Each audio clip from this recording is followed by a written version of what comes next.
New weekly challenge after the wildfire. Let's see what they've got in store for us. Blind spot, reach the exit. That sounds simple enough. Now Eugene is our leader. The jury is out to some degree on how useful Eugene is.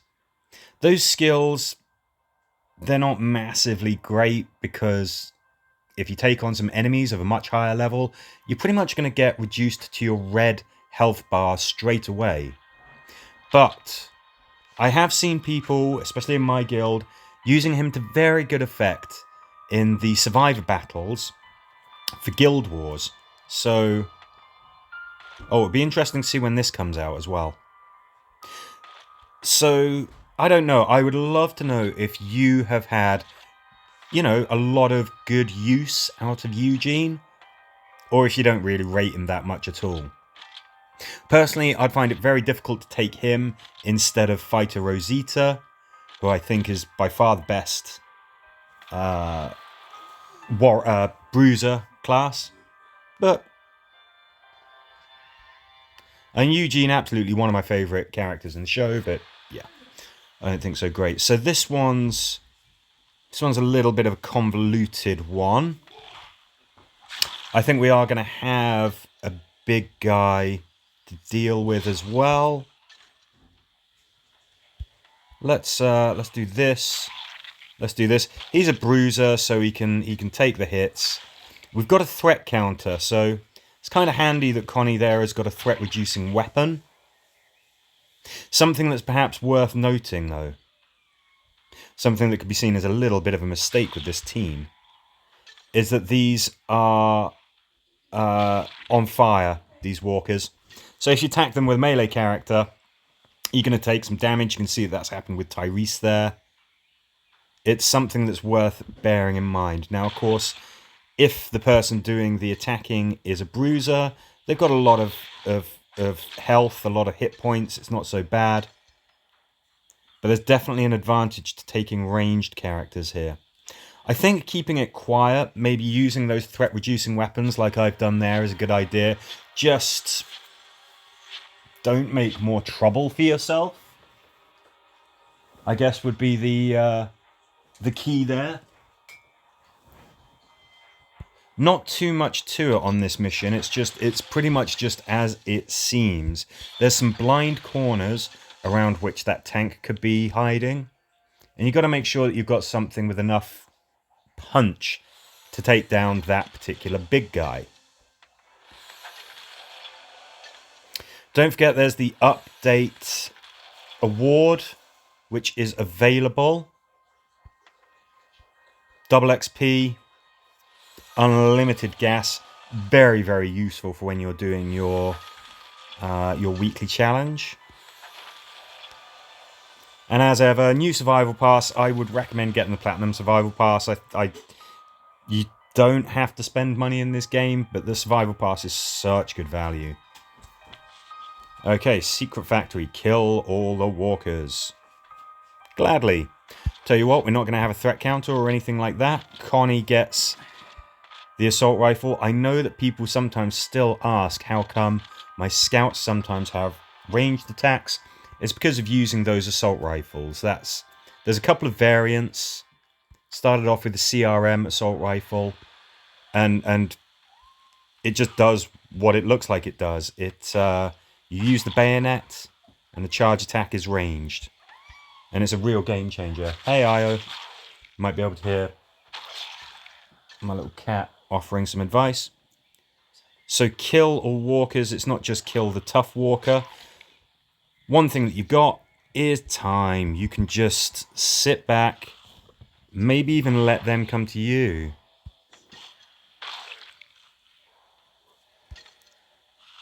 You don't have to worry about making any noise because there's no threat counter. There are some flaming walkers, so again, getting too up close and personal may not be the best idea. But pretty much what you see is what you've got there. I think characters like Mercer, Yumiko, those kinds of really powerful, effective ranged characters could be very good here. As it gets tougher, you might want to get characters with incendiary weapons. just to make those bad guys burn a little more quickly. But the basic principle of, if you've got to advance, do it slowly with Overwatch. If yeah, or you can just let the enemy come to you, deal with them one at a time if you can. Keep an eye out for those tough walkers especially. Most of the walkers are not special walker types, so they can be stunned, and be distracted, crippled, ensnared, all of that good stuff. I don't think that's too tricky a mission. So let's see what else there is. Approaching horde, escape through the gate. Looks like we've got a spiky to deal with. This might be one where ranged characters are a better bet. Yes, this is one where ranged characters are a better bet.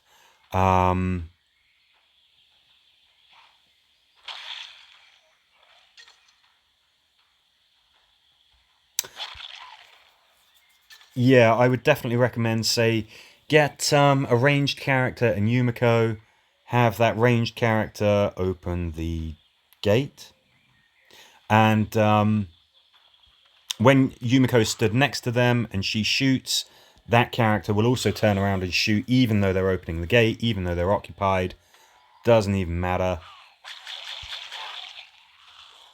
What do we got? We've got 3 turns left, so that's not bad. I mean, Tyrese actually perhaps not such a bad pick, because he will, of course, slow down walkers by creating that debuff circle. I think that having weapons with cripple, ensnare, you know, those are going to be good ideas. Looks like we've got some big scary things like that. That's spiky, but he shouldn't be able to reach us. And indeed he can't. Yeah, it took a little bit of a knock there. Yeah, for that, I would just outright recommend, if you got a weapon that can hit multiple enemies and cripple them, nothing's going to get near you anyway. Yumiko would be a fantastic team member. Eugene, sure, just get him opening the door. Or give him something like Riot Shield that can herd the enemies. That's a good idea. Shouldn't be too tricky. The principle is just keep them away from you. If they can't get to you, they can't attack you.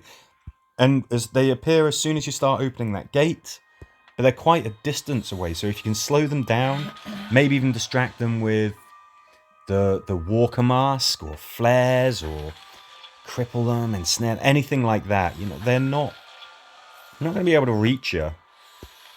And they might make scary noises and stuff, but that's not going to hurt you. Junkyard dwellers. Secure the area. Okay, we're going to keep... going to roll with the same team, I think. Eugene, of course, he can reduce the chances that you'll get stunned if you get hit by a weapon, an enemy that can do that. So, for example, tanks, of course, can KO you temporarily. The maximum you can reduce it by is 75%, which is not a huge amount, really. It's certainly not something that you can rely on. You can't go, hey, look, I'll just stand next to this tank and he won't be able to do anything with me. It's not prolific enough to be able to sort of do that. Now, I took a threat reducing weapon on Connie, but we don't have a threat counter. So that's something worth bearing in mind. You can make as much noise as you want on this one. And that's kind of handy. That definitely makes ranged characters even more viable. As soon as you close one of those gates,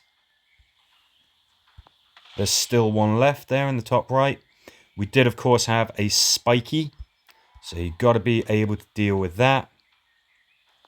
I mean, you can see that the bad guys are starting to build up. You don't really want that to happen. I was hoping Tyrese would get charged there. Fine. We'll just rip through them anyway.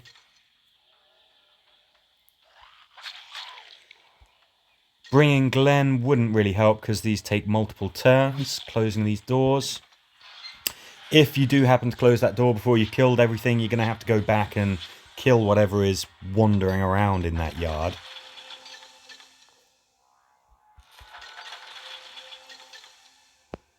Not too tough on a mission. Again, if you're closing those gates and that's harming your ability to fend off those walkers, flares, walker mask, that kind of thing, you know, distract them. Ultimately, you will have to kill everything, but that's not the main objective. That's a byproduct. It's always nice to know that you can just make as much noise as you want. Collect the supplies. Righto, Glenn. Sir. Let's give you the classic, the Sawtooth Spike. Go on then. 5-second upgrades. Of course. Let's just go back out. Okay. Right. Where are we? Abandon camp, collect the supplies and get out.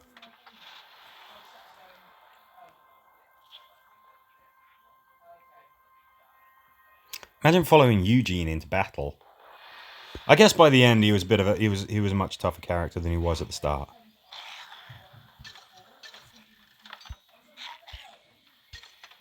Okay, looks like we've got a little something that's going to jump out at us when we open that box there. You can tell because it is all redded.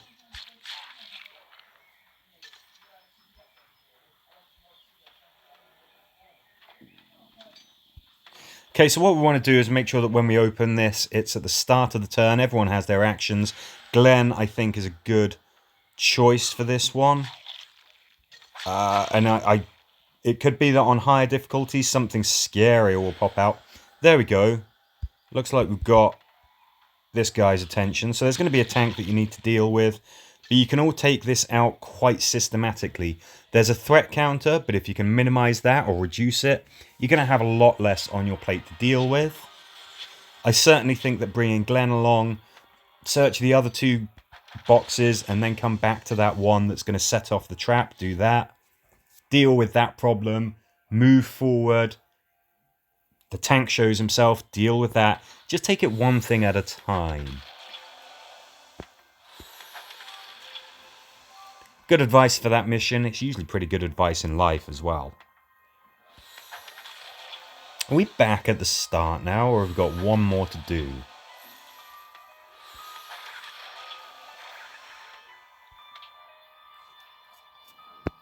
I don't think we've done this one yet, so in we go.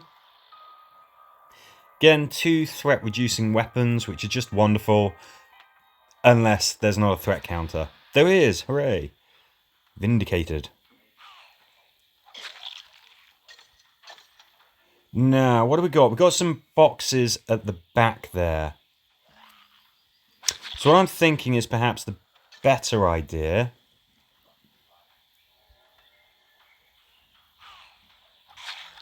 is this. Start at the back and then work our way forward. We've only got 2 supplies so far. Okay. Right. And you can see why that is a good idea. The enemies are coming from the back of the map. So if we go over there straight away, there's fewer of them to deal with for a start, but we're also working our way back to the exit. Glenn, very good choice for that mission, definitely. Any mission where you're scavenging, he is always a good option. Completed missions 6 out of 12. That means that we should be rolling right back to the start.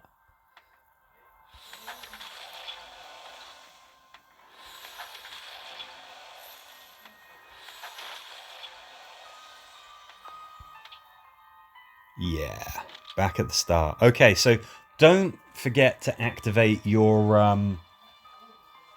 upgrade gift, the extra XP, unlimited gas.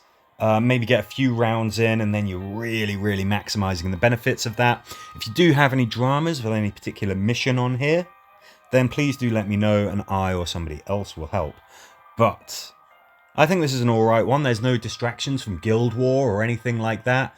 You've got a hero who's, in my opinion, not so great, but if you stop having fun with it because he's not doing it as the leader, then just swap to somebody else, and just doesn't matter if you get maximum stars.